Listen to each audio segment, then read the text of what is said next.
ఆస్తి కోసం రాలేదమ్మా ఇక్కడికి. నీకిష్టం లేదని తెలిసినా తను లేకుండా బతకలేక ఇలా రహస్యంగా పెళ్లి చేసుకోవాల్సొచ్చింది. పెళ్ళైన తర్వాతైనా నిన్ను కలవాలి, నీకీ సంగతి చెప్పాలి అనే ఉద్దేశంతో వచ్చాను. నాకు తెలుసు నువ్వు ఇలాగే మాట్లాడతావని.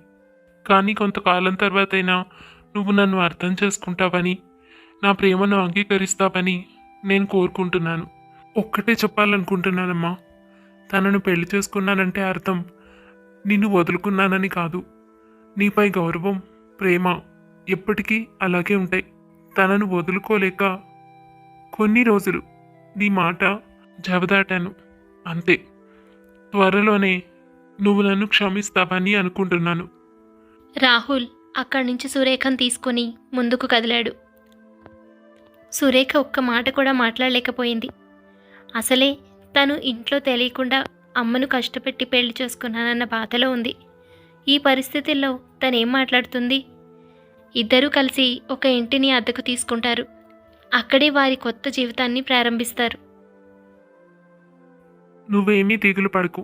ఇది ఇలాగే జరుగుతుందని మనకి ముందే తెలుసు కదా. పెద్దల అంగీకారం లేకుండా చేసుకున్నప్పుడు మొదట్లో ఇలాగే ఉంటుంది. తర్వాత తర్వాత అన్నీ అవే సర్దుకుంటాయి. నేను చెప్పాను కదా, అమ్మ నన్ను త్వరలోనే క్షమిస్తుంది. దాని నేను లేకుండా ఉండలేదు. ఈ కోపాలు అవి కొంతకాలమే ఉంటాయి. నువ్వు దిగులు పడకు. మన జీవితం ఇప్పుడే మొదలైంది. ఇంకా ఎన్నో సంతోషాలు మన కోసం ఎదురు చూస్తున్నాయి. మన ఇరు కుటుంబాలు కలిసి త్వరలోనే పండగ చేసుకునే సమయం వస్తుంది. సరేనా? అలా సురేఖకు ధైర్యం చెప్తూ వచ్చాడు రాహుల్. ఇక్కడ పరిస్థితి ఇలా ఉంటే జరిగిందంతా తెలిసింది. నేనిది ఊహించలేదమ్మా. నీ మీద, రాహుల్ మీద ఆశలన్నీ పెట్టుకుని ఇంతకాలం బతుకుతున్నాం. నీకు మొన్న చెప్పినట్టు దానికి ఎన్నో సంబంధాలు వస్తున్నా మేం కాదనుకున్నాం. చివరకు ఇలా జరుగుతుందని, దాని జీవితం ఇలా అగమ్యగోచరంగా మారిపోతుందని మేము ఊహించలేదు. అక్క, అసలు రాహుల్కి కవిత అంటే ఇష్టం లేదు అన్న సంగతి నాకెందుకు చెప్పలేదు? వాడింత పని చేస్తాడు అనుకోలేదురా తమ్ముడు. లేదంటే మొదటే కట్టుదిట్టం చేసేదాన్ని. వాడి ప్రేమ విషయం కిందటిసారి వచ్చినప్పుడు చెప్పాడు. కానీ నేను అదంతా కుదరదని, కవితని పెళ్లి చేసుకోవాలని కరాఖండిగా తేల్చి చెప్పేశాను. అప్పుడు వాడేమీ మాట్లాడలేదు. ముహూర్తాలు కూడా పెట్టుకున్నాం కదా, అందుకు కట్టుబడి ఉంటాడనే అనుకున్నాను. కానీ వాడు ఇలాంటి నిర్ణయం తీసుకుంటాడని నేను కల్లో కూడా ఊహించలేదు. ఆ బాధ నుంచి నేనే ఇంకా బయటపడలేదు. నీకెలా చెప్పాలో, అసలు నీకు ఏమని చెప్పి ఓదార్చాలో కూడా అర్థం కాక మోహన్ చూపించలేక ఇక్కడే ఉండిపోయానురా తమ్ముడు. నువ్వొచ్చి మంచి పని చేసావు. నిజానికి నేను కూడా చాలా దిగాలుగా ఉన్నాను. నాకొక తోడు కావాలి. నన్ను క్షమించరా. నా కొడుకు చేసిన దానికి నేను క్షమాపణ చెబుతున్నాను. కవిత ఎన్నో ఆశలు పెట్టుకుందని, దాని మనసు ముక్కలైపోయి ఉంటుందని నాకు తెలుసు. ఇప్పుడు దాంతో మాట్లాడేది ఎలా? అవునత్తా, నేను చాలా దిగాలు పడ్డాను. బావిలా చేస్తాడని ఎప్పుడూ అనుకోలేదు. నా మనసు ముక్కలైపోయిందత్తా. నా ప్రాణాలన్నీ బావు మీదే పెట్టుకుని బతుకుతున్నాను. అసలు ఎందుకు నేనంటే ఇష్టం లేదు? కారణమైనా చెప్పాలి కదా. నువ్వు ఇష్టం లేక కాదుమా. అదిగో ఆ మాయలాడి వల్ల పడ్డాడు. అందుకని నీ దగ్గర ఏ లోపం లేదు. నీకే బుట్ట బొమ్మలా బంగారు తల్లిలా ఉంటావు. దాని మొహం చూస్తే చపాతి మొహల్లా ఏడ్చినట్టుంది. అదేం మాయ చేసిందో, ఏం మాయ మాటలు చెప్పిందో. లేకపోతే నా కొడుకు బంగారం. నేను చెప్పిన మాట జవదాటడు. మంచి ఆస్తిపరుణ్ణి చూసి బుట్టలో వేసుకుంది. తీరా పెళ్లి కాదన్నాడో ఏమో. ఆస్తి ఎక్కడ దక్కదో అన్న భయంతో వాడికి నానా మాటలు చెప్పి ఇలా అకస్మాత్తుగా పెళ్లి చేసేసుకుంది. రాక్షసి. లేదంటే నీలాంటి పిల్లని ఎవరు వదులుకుంటారు? నిజమే అక్క, నువ్వు బాగా చెప్పావు. మనవాడు బంగారమే. ఆ పిల్లే ఏదో మాయ మాటలు చెప్పింది. అది స్పష్టంగా అర్థమవుతూనే ఉంది. నీ దగ్గర ఒప్పుకుని ముహూర్తాలు పెట్టినా సరే అన్నాడంటే వాడి పెళ్లికి సిద్ధపడ్డట్టే కదా అర్థం. కానీ అక్కడికి వెళ్ళాకే ఏదో జరిగింది. ఆమె వాడి మనసుని పూర్తిగా తన వైపు తిప్పుకుని మార్చి ఇలా అకస్మాత్తుగా పెళ్ళయ్యేలా చేసింది. అయినా నువ్విప్పుడు వాళ్ళని అలా ప్రశాంతంగా వదిలేస్తే ఒకరికొకరు దగ్గరై సంతోషంగా బతుకుతారు. ఇప్పుడు నువ్వు చెయ్యాల్సింది ఇది కాదక్కా. తను ఎలా అయితే తెలివిగా వాడిని పెళ్లి చేసుకుందో నువ్వు కూడా అదే తెలివితేటలతో వాళ్ళిద్దరినీ విడగొట్టాలి. నిజానికి నేను అది చెప్పడానికే వచ్చాను. మనసులో ఎంత బాధగా ఉన్నా నేను ఆలోచిస్తే నాకు ఇదే అనిపించింది. నా మేనల్లుడు ఎలాంటివాడో ఎంత మంచివాడో నాకు చాలా బాగా తెలుసు. ఆమె ఏదో వాడిని మోసం చేస్తోంది అనిపించింది నాకు. అసలే పేదరికంలో ఉన్న పిల్ల అని చెప్పావు కదా, తండ్రి లేడు. ఇక తల్లి కూతుళ్ళు ఈ ఆస్తి మీదే కన్నేసుంటారు. అందుకే ఏదో ఒక విధంగా ఇలాంటి పని చెయ్యాలని వాళ్ళు అనుకున్నారు. అది అర్థమయ్యాక నాకింకా కోపం వచ్చింది. ఎలాగైనా వాడి కళ్ళు తెరిపించి నా కూతుర్నిచ్చి వాడికి పెళ్లి చేయాలి అనిపించింది. అలాంటి మోసగాళ్ల చేతిలో మన బలైపోతే ఎలా చెప్పు? పెళ్లి చేసుకుంటే చేసుకున్నాడు, కానీ అదంతా అబద్ధం కదా. నువ్విప్పుడు కొంచెం మంచిగా నటించాలి. అప్పుడే మళ్ళీ మన రాహుల్ని మనకి తిరిగి దక్కించుకోగలుగుతాం అక్క. అదేంట్రా తమ్ముడు, నువ్వు అలా మాట్లాడుతున్నావు? నాకేమీ అర్థం కావట్లేదు. వాళ్ళిద్దరినీ విడగొట్టాలా? పెళ్ళైన జంటను విడగొట్టేదేలారా? నువ్వు మరీ అమాయకంగా మాట్లాడుతున్నావక్క. నా ఇంటికి రావద్దు అని ఇక్కడి నుంచి గెంటేస్తే వాళ్ళు హాయిగా అక్కడ ఒక ఇల్లు తీసుకుని సుఖంగా బతుకుతున్నారు. నీకు తెలుసా, ఇద్దరికి ఉద్యోగాలున్నాయి. వాళ్ళకేం లోటు? జీవితం హాయిగా గడిచిపోతుంది. అదే నువ్వు ఇక్కడ ఒంటరిగా ఎవరూ లేని దానిలా బాధపడుతూ కూర్చోవాలి. లేదా వాళ్ళిద్దరినీ ఒప్పుకొని ఇంటికి తీసుకొచ్చుకోవాలి. అదే కదా ఆమె ప్లాన్. కొడుకు మీద ప్రేమ చంపుకోలేక నువ్వు ఏదో ఒక విధంగా వాళ్ళని ఒప్పుకుంటావని, ఇంటికి తిరిగి రానిస్తావనే ఆమె ధైర్యం. ఆ తర్వాత నెమ్మదిగా వాళ్ళ కుటుంబాన్ని కూడా ఇక్కడికి తీసుకొచ్చి దింపుతుంది. అలా వాళ్ళ పేదరికాన్ని దూరం చేసుకోవచ్చు అని ప్లాన్ వేశారు వాళ్ళు. ఇంత విషయం కూడా అర్థం కాకపోతే ఎలా అక్క నీకు? నేను చెప్పేది జాగ్రత్తగా విను. ఇప్పుడు నువ్వేం చేస్తావంటే, రాహుల్ వాళ్ళ దగ్గరకు వెళ్ళి నువ్వు వాళ్ళని క్షమించినట్టు, వాళ్ళిద్దరినీ ఇక్కడికే వచ్చేయమని, నీ కళ్ళ ముందే ఉండాలని కోరుకుంటున్నట్టు చెప్పు. రాహుల్ ఎప్పుడెప్పుడు ఇది జరుగుతుందా అని ఎదురు చూస్తూ ఉంటాడు కాబట్టి వెంటనే ఒప్పేసుకుంటాడు. ఇక్కడికి వచ్చిన తర్వాత అప్పుడు ఆమెను ఏం చెయ్యాలో, ఎలా నిజాలు బయట పెట్టాలో మనం మాట్లాడుకోవచ్చు. లేదంటే వాళ్ళిద్దరూ అక్కడ సంతోషంగా బతుకుతారు. నువ్వు మాత్రం ఇక్కడ ఒంటరిగా మిగిలిపోవాలి. ఆలోచించుకో అక్క. తమ్ముడి మాటలు రాజేశ్వరికి బాగా వంటపట్టాయి. నిజానికి రాజేశ్వరి అలాంటి ఆలోచనలో లేదు. కానీ తమ్ముడు తన మనసు బాగా పాడు చేశాడు. రేపొద్దున్న తనని తన ఇంట్లోనే ఉండనివ్వకుండా తరిమేస్తుందేమో అన్న భయాన్ని రాజేశ్వరిలో కల్పించాడు. దానితో రాజేశ్వరి మరునాడు రాహుల్ దగ్గరకు బయలుదేరింది. సురేఖ, ఎంతసేపు? సినిమాకి వెళ్దాం అనుకున్నాం కదా, ఇంకా నువ్వు వంటింట్లోనే ఉన్నావు. త్వరగా తయారై వస్తే బయలుదేరదాం, టైం అవుతోంది. వస్తున్న రాహుల్, ఇంటికి వచ్చేసరికి మనం తినడానికి రెడీగా ఉండాలి కదా, లేకపోతే మళ్ళీ లేట్ అయిందని చెప్పి బయట తినేద్దామంటావు. ఎందుకు? ఆ బయట తినే బదులు ఇంట్లో చేసుకొని తింటే ఆరోగ్యానికి ఆరోగ్యం, డబ్బులు కూడా మిగులుతాయి.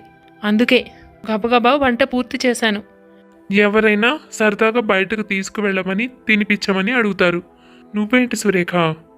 నిజమే, అప్పుడప్పుడు వెళ్ళాలని నాకు అనిపిస్తుంది. కానీ ఎప్పుడు చూసినా ఏదో ఒక వంక పెట్టుకుని బయటే తింటూ ఉంటే ఆరోగ్యం పాడైపోతుంది. అయినా ఇంటి భోజనం రుచి ఉంటుందా చెప్పండి? సరే, నా పని అయిపోయింది, బయలుదేరదాం.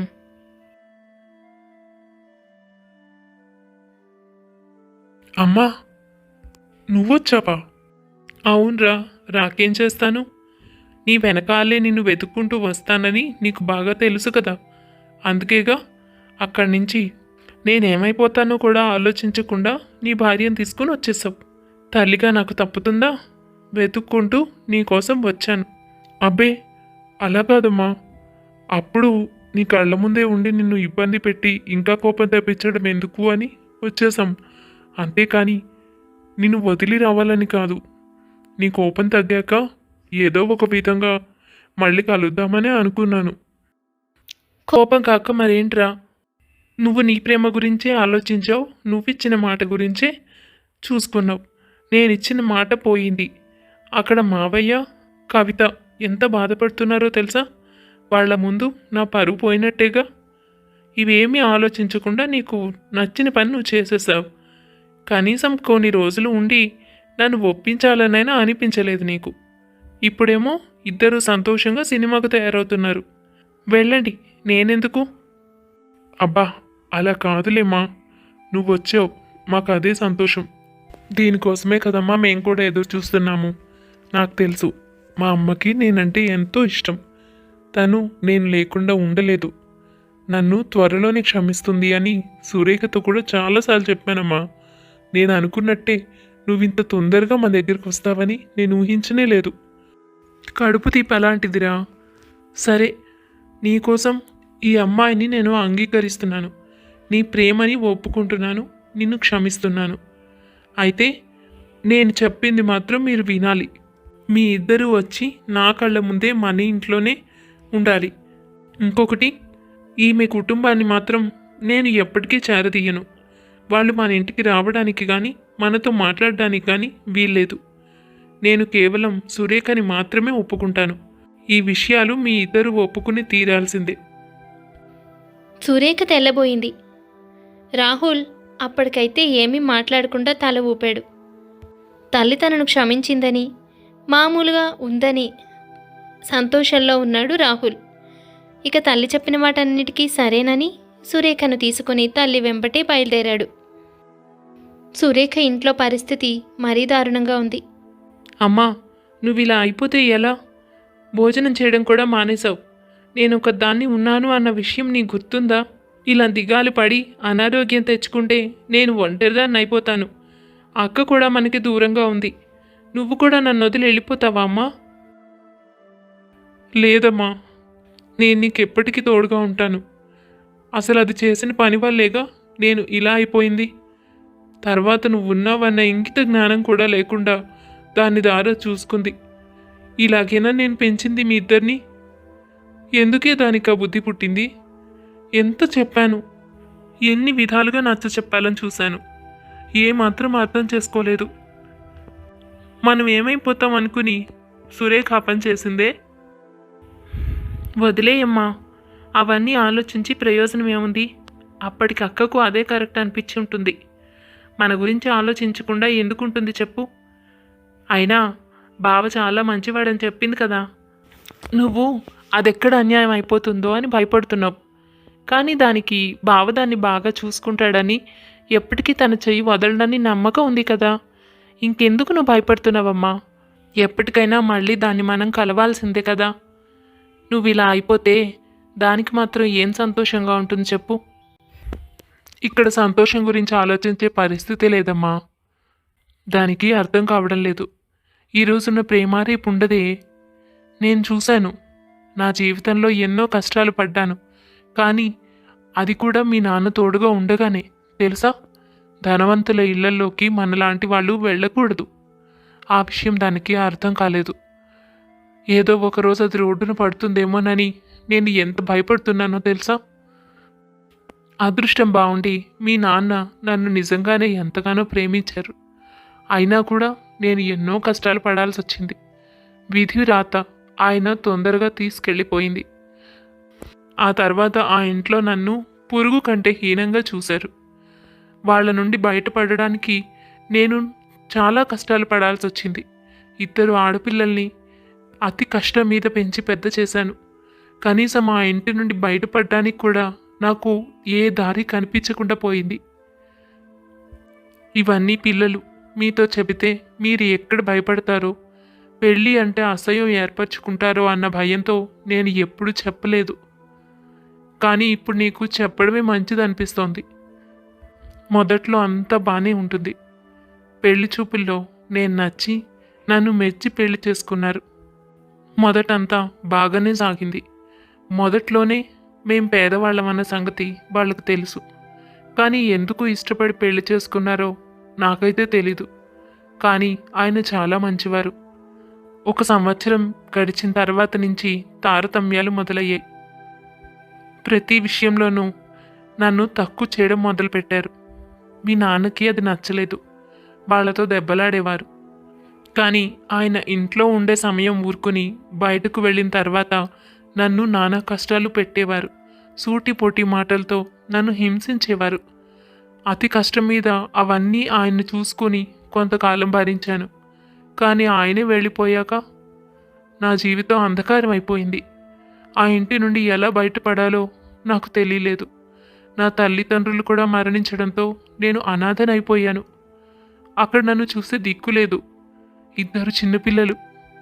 ఒక్కసారి ఊహించుకో. ఆ మనుషుల మధ్య రోజు ఎలా గడిపానో నాకే తెలీదు. ఏ రోజు ఉదయం నేను చూడకుండా ఉంటానా అని ఎదురు చూసే పరిస్థితి. ఒక్కరోజు అవకాశం దొరికింది. ఇంట్లో ఎవ్వరూ లేని సమయంలో ఆ భగవంతుడు దయ వల్ల అక్కడి నుంచి బయటపడ్డాను. వాళ్లకు నేను ఫ్రీగా దొరికిన పని మనిషిని. అందుకే నన్ను ఇంటి నుండి పంపడం వాళ్లకు ఇష్టం లేదు. కానీ పని మనిషిలాగా కూడా నన్ను చూసేవారు కాదు. అది వేరే ప్రపంచం రాధా. దానిలో మనం ఇరుక్కోకూడదు. దాని కాళ్ళ మీద అది నిలబడాలి. దాని సొంతంగా అది సంపాదించుకోవాలి అని ఆశపడ్డాను. దానికి ఏమీ జరగకుండా సంతోషంగా ఉండాలని కోరుకోవడం తప్ప ఇప్పుడు నేనేం చేయగలను? అమ్మా, నువ్వు ఇన్ని కష్టాలు పడ్డావా?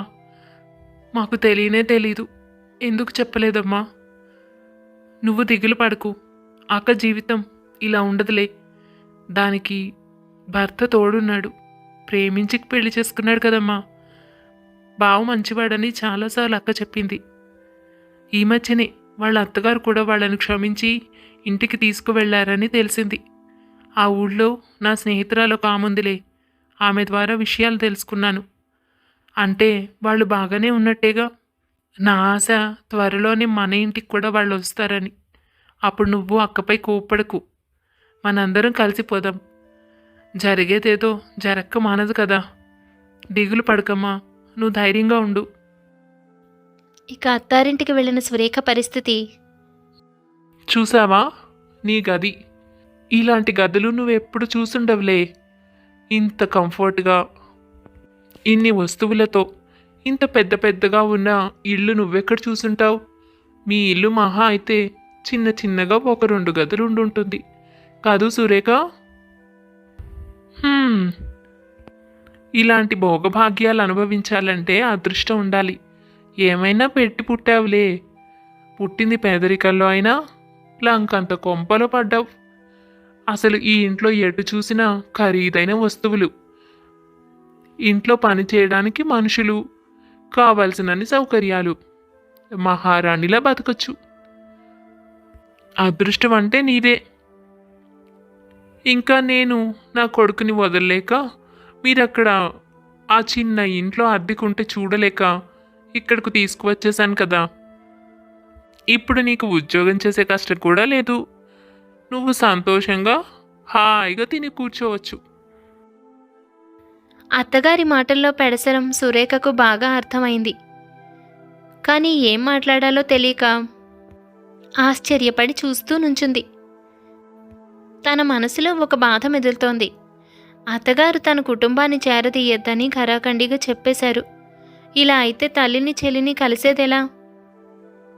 ఆ రోజు రాహుల్తో, రాహుల్, అంతా బాగానే ఉంది, కానీ అత్తయ్యగారు పెట్టిన కండిషన్ నాకు చాలా బాధగా ఉంది.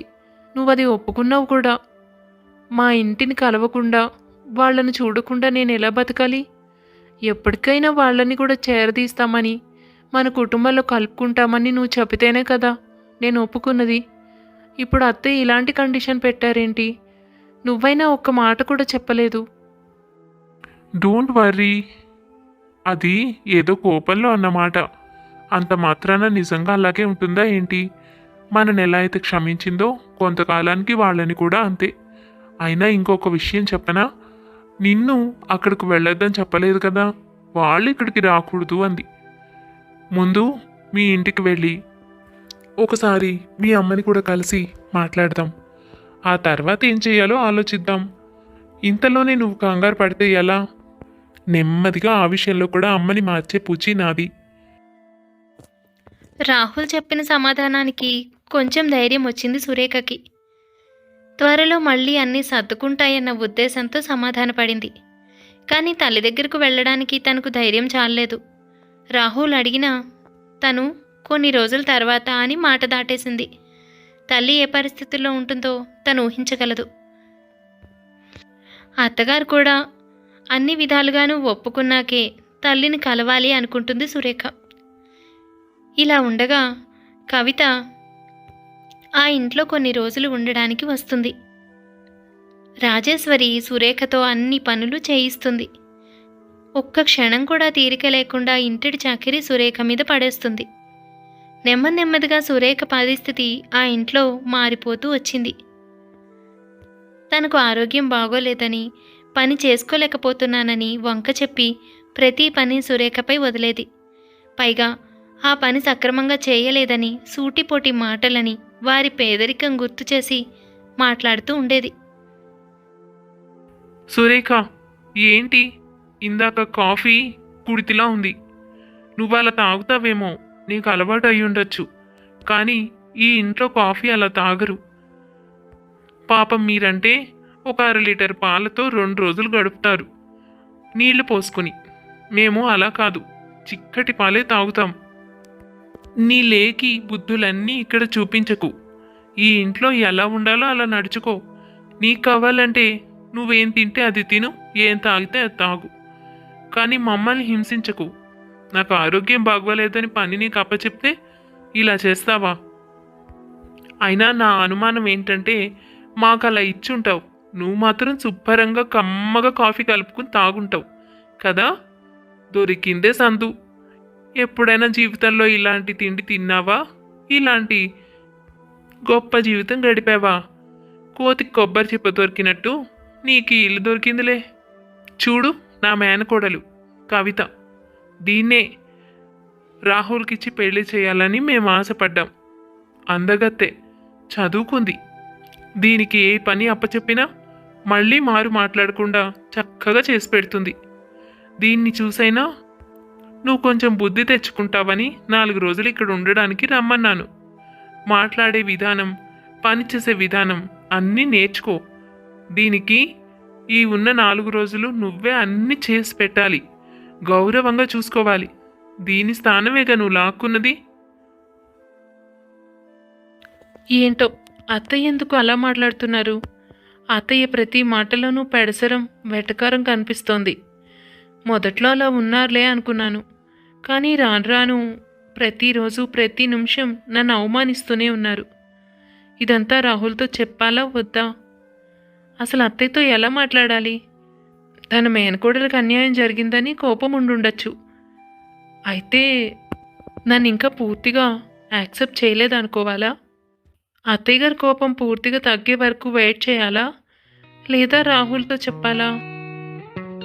తర్వాత కథలో ఏం జరిగిందో తెలుసుకోవాలంటే వచ్చే భాగం వరకు ఎదురు చూడాల్సిందే.